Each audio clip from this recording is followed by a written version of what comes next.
mga dilaw na yan guys. Ayan, mga bulaklak ng ano yan guys, nara. At ito yung puno ng nara guys. Yan, yan. Mamumulaklak siya guys after niya maglagas yung ano, dahon. Ayan, oh. Ayan guys, oh. Dami. Hindi gaano makikita na anong sinag ng araw.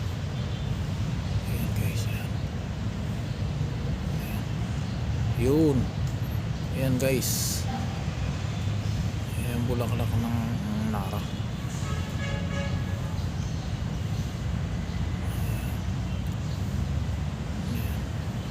Ayan, puno ng nara yan guys. Medyo maliit pa siya. Bata-bata pa. Ayan guys, yan yung puno niya.